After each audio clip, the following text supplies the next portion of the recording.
Friends, পুরো পর্ব জুড়ে দারুণ সব ক্রিয়েটিভ আর্ট ও ক্রাফট আইডিয়াস সহ বিশেষ জ্ঞান অর্জনে তোমাদের জন্য থাকছে কালচারাল নলেজ।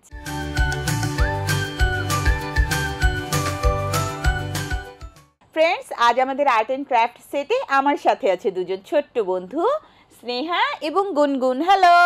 হ্যালো আপু, কেমন আছো তুমি? আমি ভালো আছি, তোমরা কেমন আছো? আমরাও ভালো আছি। চলো তবে আমরা অনুষ্ঠান শুরু করি। চলো।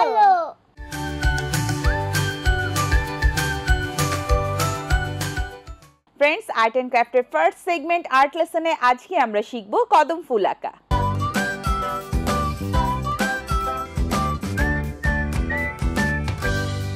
স্নেহা, গুনগুন, তোমরা কি কদম ফুল চেনো? হ্যাঁ, চিনি। বলো তো, কদম ফুল কোন সিজনে ফোটে? বর্ষাকালে। হ্যাঁ, ভীষণ সুন্দর দেখতে কদম ফুল, তাই না? হ্যাঁ। কি রঙের হয়? হলুদ, উপরে সাদা সাদা দানা। হ্যাঁ, পাপড়িগুলো সাদা সাদা গুঁড়ো গুঁড়ো থাকে, তাই না? হ্যাঁ। চলো আমরা কদম ফুল আঁকি।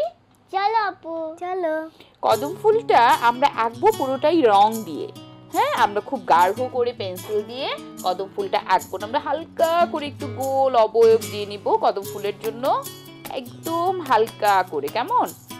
হয়তো টিভি স্ক্রিনে খুব ভালো দেখা যাচ্ছে না, তবে আমরা যখন কালার করব তখন এটা খুব ভালো দেখা যাবে। আমরা এখান থেকে পাতা দিয়ে নিচ্ছি, এরকম হালকা একটা অবয়ব আমরা এঁকে নিলাম। কেমন? এরপরে আমাদের যা যা রং লাগবে, আমাদের লাগবে হলুদ, বাদামি, গাঢ় বাদামি, কালো খয়েরি, কমলা, সবুজের দুটো গ্রেড, লাগবে নীল এবং সাদা। কেমন? আমরা এবারে আগে কদম ফুলের ভেতরটাতে একটু রং দিয়ে নিব, কোথাও একটু সাদা, কোথাও একটু হলুদ। এবারে এটার সাথে আমরা হলুদটা মিশিয়ে নিচ্ছি। আমরা এখানে অ্যাক্রিলিক কালার ব্যবহার করছি। এভাবে করে আমরা একটা শেড দিয়ে নিচ্ছি। কেমন? এরপরে আমরা ব্যাকগ্রাউন্ডে একটু গাঢ় নীলচে সবুজ দিয়ে নিব।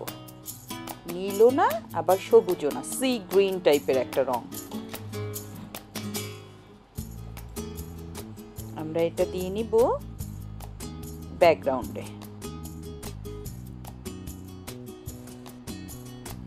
আমরা রংটা দিয়ে নিচ্ছি।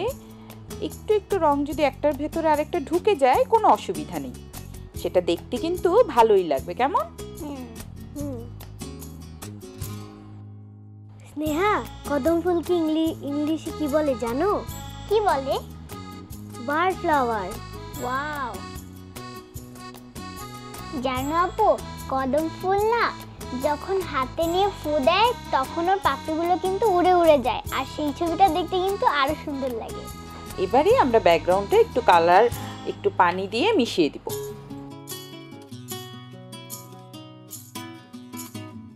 জুমাপু, আমি জানো ফুল নিয়ে একটা গান পারি। হ্যাঁ, আমরা শুনবো তো, বলো।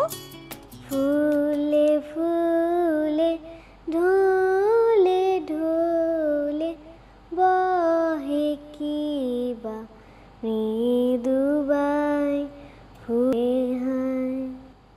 বাহ, কি দারুণ হয়েছে, তাই না? হ্যাঁ। দেখো, আমরা এবার পাতার রংগুলো দিয়ে নিচ্ছি। একটু হালকা কালার আমরা আগে দিয়ে নিব। জানো স্নেহা, কদম গাছ কত বড় হয়? হ্যাঁ, কদম গাছ কিন্তু অনেক বড় হয়। জানো স্নেহা, কদম গাছ আগে কোথায় পাওয়া গিয়েছিল? কোথায় পাওয়া গিয়েছিল? চায়নাতে এবং কি ভারতেও পাওয়া গিয়েছিল। হ্যাঁ, আমিও শুনেছি। আর এই গাছের ছাল ভিজিয়ে খেলে কিন্তু জ্বর কমে যায়। হ্যাঁ, জ্বর কমে যায় এবং আমাদের রোগ প্রতিরোধ ক্ষমতাও কিন্তু ভালো রাখে। হ্যাঁ। দেখো, আমাদের ব্যাকগ্রাউন্ডে কিন্তু রং দেয়া হয়ে গেছে, তাই না? হ্যাঁ। এবারে আমরা কদম ফুলে একটু রং দিব। কদম ফুলের ভেতরে এবার আমরা হালকা বাদামিটা একটু নিব। বাদামিটা নিয়ে এরকম ডট ডট ডট ডট করে দিয়ে নিব। আর একটু শুকাতে হবে। শুকাতে শুকাতে আমরা পাতার রংটা করে ফেলি। ব্যাকগ্রাউন্ডে আমরা একটু নীল দিব, একটু একটু কালো খয়েরি দিব, একটু গাঢ় করার চেষ্টা করব, কেমন? হ্যাঁ, এইভাবে গাঢ় করে হলে এটা দেখতে অনেক সুন্দর সুন্দর লাগে। হ্যাঁ, কোথাও কোথাও পাতার টেক্সচারে আমরা এইরকম গাঢ় রং দিব। যখন আমরা এই গাঢ় রংগুলো দিব তখন কদম ফুলটা আরো সুন্দরভাবে বেরিয়ে আসবে। আমরা এই নীলের সাথে একটু কালো খয়েরি মিশিয়ে নিতে পারি, তখন নীলটা আরো অনেক বেশি গাঢ় হবে। পিছনে ব্যাকগ্রাউন্ডটা অনেক সুন্দর হয়েছে। হ্যাঁ, আরো সুন্দর হবে। পুরোটা যখন আমরা কমপ্লিট করব তখন এটা দেখতে আরো সুন্দর লাগবে, একদম রিয়েলের মতো লাগছে। এবারে আমরা যেটা করব, আবার আমরা ভেতরে চলে যাব কদমের ভেতরে। ওকে, কদমের ভেতরে আমরা একটু বাদামি দিয়ে কিছু ডট দিয়ে নিব। আমরা হালকা বাদামিটা দিয়ে নিচ্ছি, গাঢ় বাদামিটা আমরা একটু পরে দিব, কেমন? ঠিক আছে।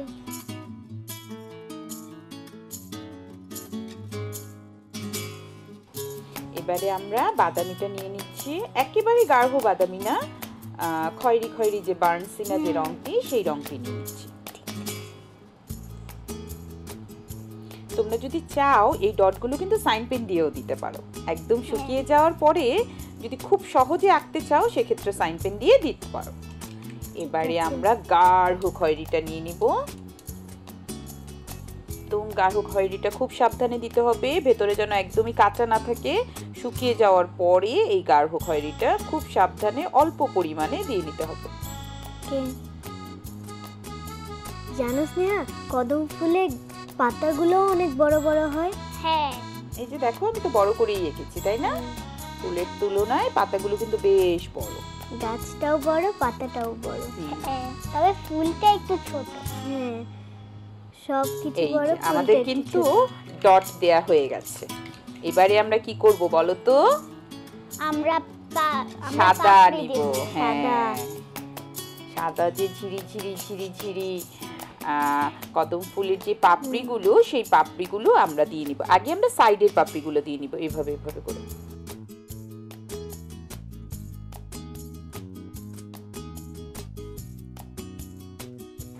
আপু, আমার বৈশাখ নিয়ে না একটা ছড়া মনে পড়ে গেল। হ্যাঁ, বলো। এলো এলো ছুটে এলো বৈশাখ মাস, চারিদিকে হইচই মহা উল্লাস, মহা উল্লাস। মুছে যাক ঘুচে যাক অতীতের গ্লানি, ভুলে যাব শত্রুতা সব হানাহানি। হাতে হাতে রেখে আজ যাব সম্মুখে, জীবনের জয় গান বাঙালির মুখে, বাঙালির মুখে। এলো এলো ছুটে এলো বৈশাখ মাস, চারিদিকে হইচই মহা উল্লাস, মহা উল্লাস, মহা উল্লাস। বাহ, কি দারুণ হয়েছে, তাই না? অনেক সুন্দর। গানের কথাগুলো কি সুন্দর, তাই না? এই যে দেখো, আমাদের সাইডগুলো কিন্তু হয়ে গেছে। এবারে আমরা যেটা করব, আমরা ভেতরে একটু ডট দিয়ে দিব।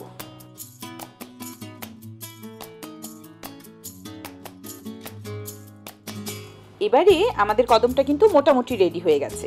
এবারে আমরা যেটা করব, ব্যাকগ্রাউন্ডে আমরা সবুজটাকে খুব সুন্দর করে পাতা ঝোপঝাড় এই অংশগুলোকে একটু ফুটিয়ে তুলব। হ্যাঁ, পাতা ঝোপঝাড় দিলে কিন্তু এই ছবিটা দেখতে আরো সুন্দর লাগবে। হ্যাঁ, একদম রিয়েলিস্টিকের মতো লাগবে।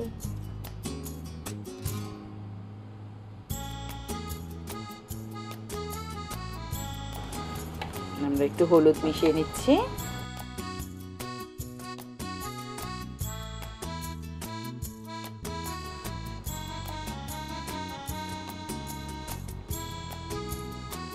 এবারে আমরা একটু গাঢ় করে কোথাও কোথাও আবার পাতার অংশ দিয়ে দিব। মানে পিছনে যে আরো পাতা আছে সেটা বোঝানো। এক্স্যাক্টলি, এরকম একটু পাতার ঝোপঝাড় দিয়ে নিব।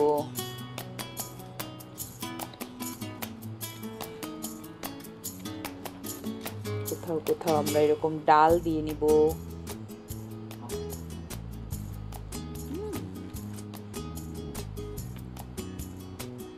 জানো আপু, আমি না বাসায় একবার কদম ফুল এঁকেছিলাম, আমারটা সেরকম ভালো হয়নি, তাই জন্য তো আমি তোমারটা দেখতে এসেছি, শিখে যাব। হ্যাঁ, তুমি আজকে বাসায় যেয়ে দেখবে তোমারটা আমারটার চেয়েও বেশি সুন্দর হবে। জানো আপু, আমি অনেক সুন্দর সুন্দর আর্ট পারি। তাই? বাসায় বেশি বেশি প্র্যাকটিস করবে, তাহলে দেখবে তুমি আরো সুন্দর আঁকতে পারো। আমি পেন্সিল স্কেচ করি। বাহ, ভেরি গুড। কোথাও কোথাও আমরা একটু গাঢ় দিয়ে নিচ্ছি। এবারে আমরা যেটা করব বলো তো, এই কদম ফুল আমরা তো একবার বলেছি কোন মাসে ফোটে? বর্ষাকালে। বর্ষাকালে। বর্ষাকালে সবচেয়ে বেশি কি দেখা যায়? বৃষ্টি। বৃষ্টি। আমরা যদি কদম ফুলটার মধ্যে বৃষ্টি দিয়ে দিই কেমন হবে বলো তো? খুব সুন্দর লাগবে এটা। ভীষণ সুন্দর লাগবে। এবারে আমরা সাদা রং দিয়ে কিছু বৃষ্টি দিয়ে দিব, কেমন হবে? অনেক ভালো হবে। এটাকে দেখতে মনে হবে বৃষ্টি পড়ছে আর বাতাসে পাতাগুলো নড়ছে।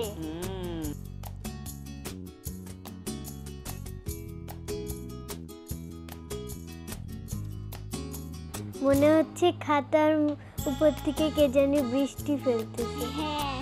এবং একটা জিনিস খেয়াল করেছো, বৃষ্টির ডটগুলো কিন্তু নিচের দিকে, তাই না? হ্যাঁ হ্যাঁ। জন্য আমি উল্টো দিক থেকে তুলে দিচ্ছি। নিচ থেকে উপরে না, নিচ থেকে না, উপর থেকে নিচে পড়ছে, এজন্য ড্রপগুলো নিচের দিকে। হ্যাঁ। আমরা অনেক বেশি বৃষ্টি দিয়ে দিব। কদম ফুলের আশেপাশে বৃষ্টির ডটগুলো একটু বেশি দেব আর দূরে একটু ছড়িয়ে দিব। ওকে। আপু, বৃষ্টি নিয়ে না আমি একটা গান পারি। হ্যাঁ, আমরা শুনবো। মুক্তমালার ছাতি মাথায় বর্ষা এলো রে, সারা গায়ে গোলাপ পানি ছিটিয়ে দিল রে, সারা গায়ে গোলাপ পানি ছিটিয়ে দিল রে। ঝুমুর ঝুমুর বর্ষা হলো আকাশটা আজ, দুষ্টু দামাল সামাল সামাল বাতাসটা আজ। ঝুমুর ঝুমুর বর্ষা হলো আকাশটা আজ, দুষ্টু দামাল সামাল সামাল বাতাসটা আজ। মনের খাঁচার পাখিটাও ব্যাকুল হলো রে, মনের খাঁচার পাখিটাও ব্যাকুল হলো রে। মুক্তমালার ছাতি মাথায় বর্ষা এলো রে, সারা গায়ে গোলাপ পানি ছিটিয়ে দিল রে, সারা গায়ে গোলাপ পানি ছিটিয়ে দিল রে, সারা গায়ে গোলাপ পানি ছিটিয়ে দিল রে। বাহ, কি দারুণ হলো, তাই না? এই তোর গানের সাথে সাথে আমাদের কদম আঁকা শেষ। ওয়াও আপু, এটা দেখতে তো অনেক সুন্দর হয়েছে। চলো তবে আমরা বন্ধুদের দেখিয়ে আসি কেমন হলো আমাদের কদম ফুল আঁকা। চলো। ছোট্ট বন্ধুরা, দেখে নিলে খুব সহজে অ্যাক্রিলিক কালার ব্যবহার করে আমরা কি করে কদম ফুল এঁকে নিলাম।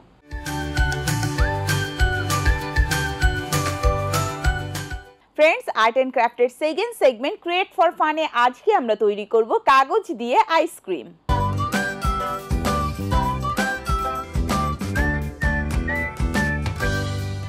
আমরা তো আজকে কাগজ দিয়ে আইসক্রিম তৈরি করব, তাই না? হ্যাঁ। আমরা আজকে একটা কোন আইসক্রিম তৈরি করব, অরেঞ্জ ফ্লেভারের। কেমন? ঠিক আছে। এটার জন্য আমাদের এই ধরনের একটা ব্রাউন পেপার লাগবে। ব্রাউন পেপারটা চারকোনাও হতে পারে, একটু লম্বাটেও হতে পারে। এই ব্রাউন পেপারটার মধ্যে এরকম সাইন পেন দিয়ে আমরা একটু ঘর কেটে নেব। ওকে। আইসক্রিমের যে কোনটা থাকে সেটার মধ্যে এরকম নকশা থাকে। এক্স্যাক্টলি, আমরা সেটাই এঁকে নিচ্ছি। আমরা এরকম ক্রস ক্রস করে ঘর কেটে নিলাম।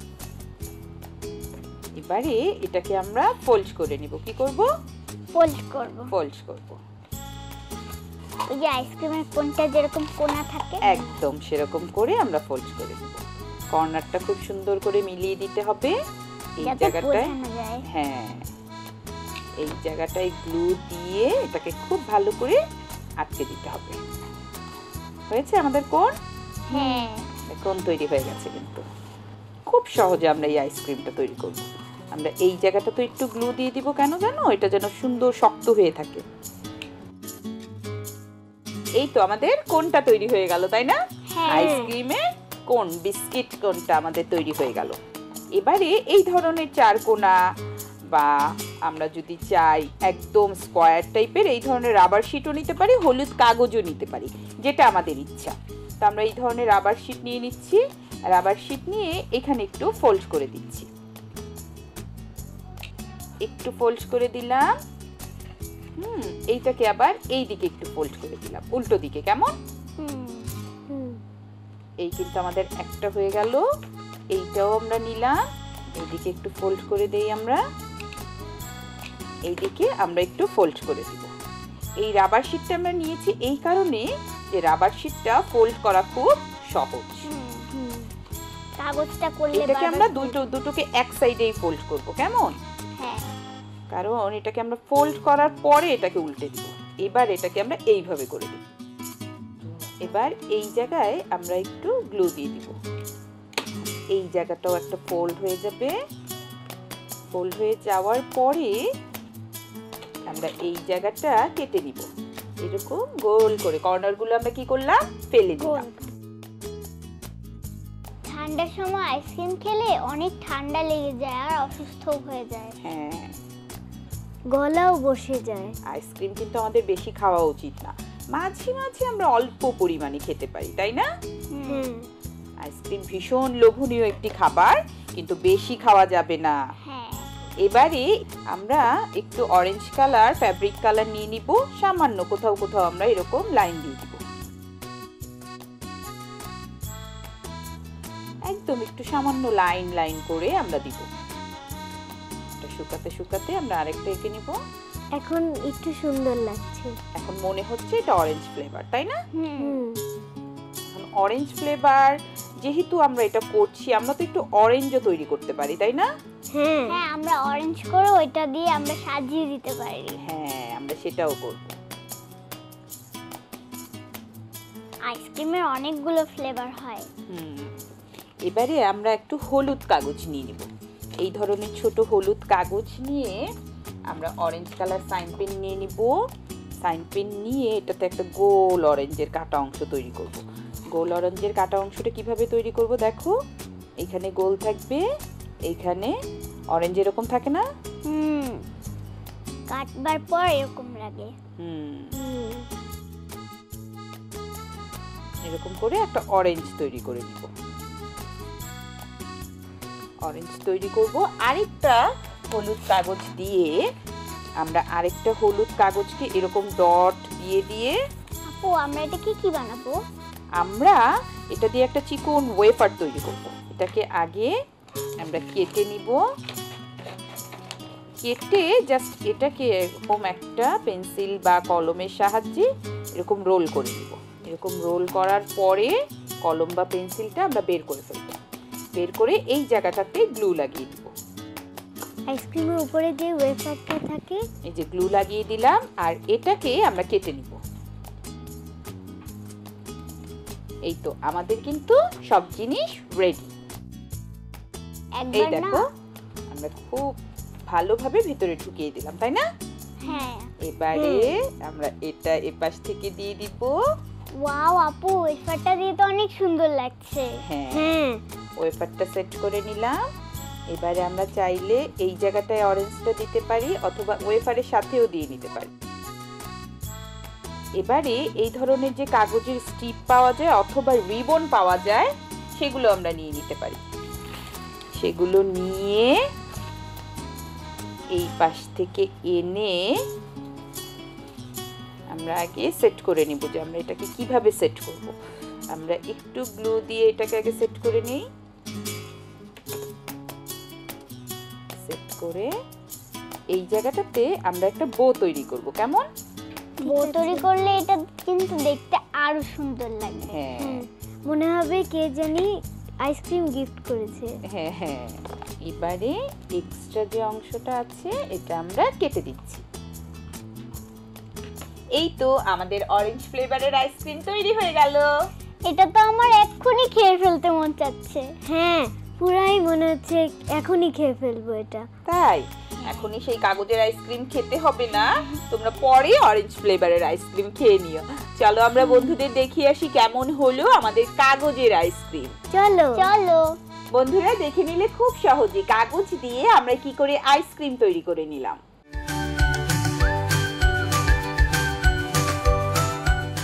ফ্রেন্ডস, আর্ট অ্যান্ড ক্রাফটের থার্ড সেগমেন্ট কালচারাল নলেজে আজ আমরা জানবো বাংলাদেশের হাজার বছরের ঐতিহ্য কাঁসা পিতল শিল্প সম্পর্কে।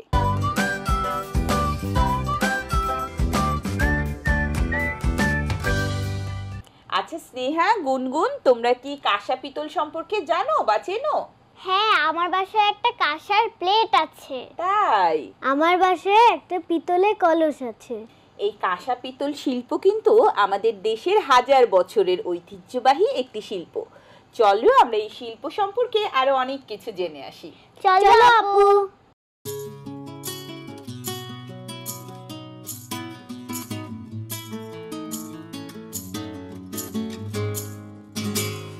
বাংলাদেশের ইতিহাস ঐতিহ্যের সঙ্গে মিশে আছে হাজার বছরের ঐতিহ্যবাহী কাঁসা পিতল শিল্প। একসময় আমাদের দেশে তামা, কাঁসা ও পিতলের জিনিসপত্র ব্যবহারের খুব প্রচলন ছিল। এর অবস্থান ছিল নিত্য ব্যবহার্য জিনিসপত্রের তালিকায় শীর্ষে।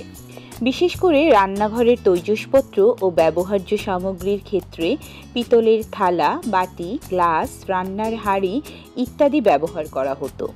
আগে পিতলের কলসি, ঘটি, বাটি, হুকা, সুরাই, তামার পাতিল এগুলো প্রায় ঘরে ঘরেই দেখা যেত, যা একরকম ঐতিহ্যে পরিণত হয়ে গিয়েছিল। হাজার বছর আগে থেকেই বাংলাদেশ সহ ভারতীয় উপমহাদেশের মানুষজন পারিবারিক ও ধর্মীয় কাজে কাঁসা পিতলের জিনিসপত্র ব্যবহার করে আসছেন।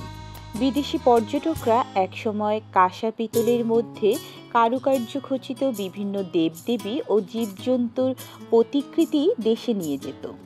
আগে সব সম্প্রদায়ের মানুষ এসব জিনিসপত্র ব্যবহার করলেও এখন শুধু ধর্মাঢ্য সনাতন ধর্মাবলম্বীরাই তামা, কাঁসা, পিতলের জিনিসপত্র সীমিত আকারে ব্যবহার করেন।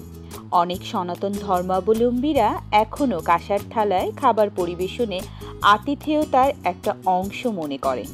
তামা কাঁসার জিনিসপত্রের মধ্যে কাস্তেশ্বরী, রাজভোগী, রাধাকান্তি, বঙ্গী, বেতমুড়ি, রাজেশ্বরী, রত্নবিলাস, ঘুটা ও কলতুলা নামে রয়েছে থালা ও গ্লাস।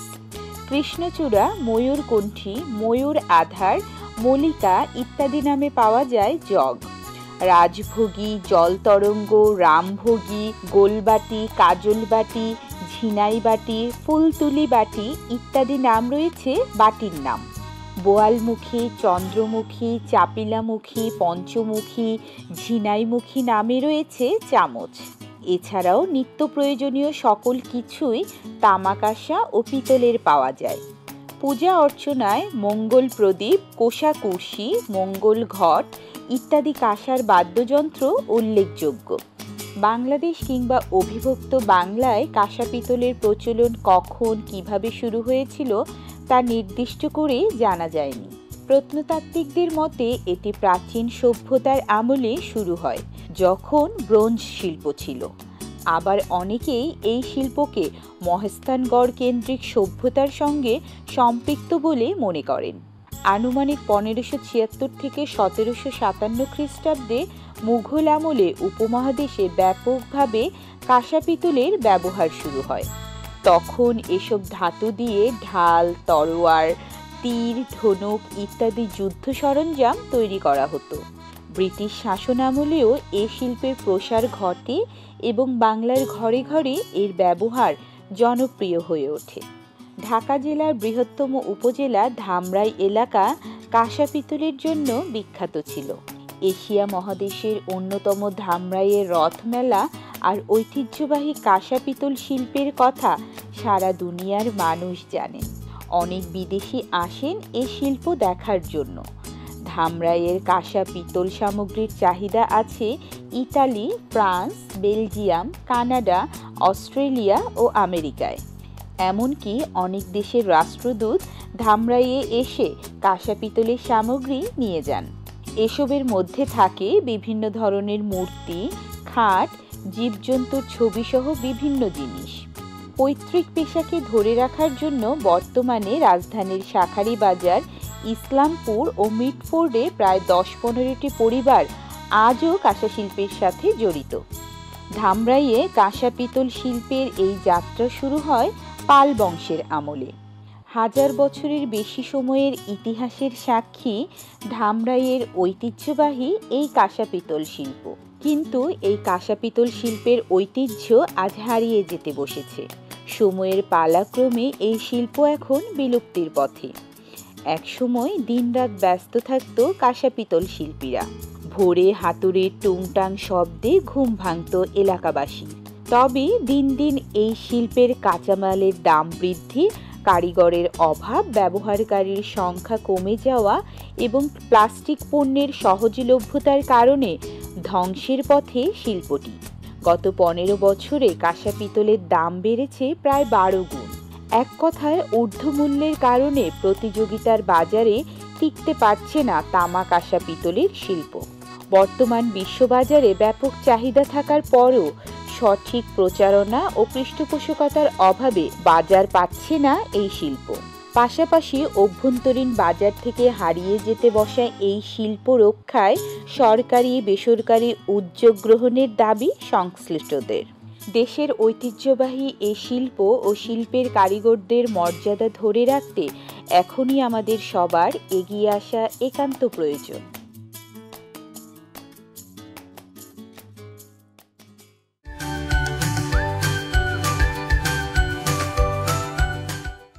ফ্রেন্ডস, আজ আমাদের আর্ট এন্ড ক্রাফট এখানেই শেষ করছি। আগামী পর্বে আবারও দেখা হবে নতুন সব ক্রিয়েটিভ আর্ট ও ক্রাফট আইডিয়াস এবং নতুন কোনো কালচারাল নলেজ নিয়ে। সেই পর্যন্ত সবাই ভালো থেকো, সুস্থ থেকো এবং দেশকে ভালোবেসো। Bye bye.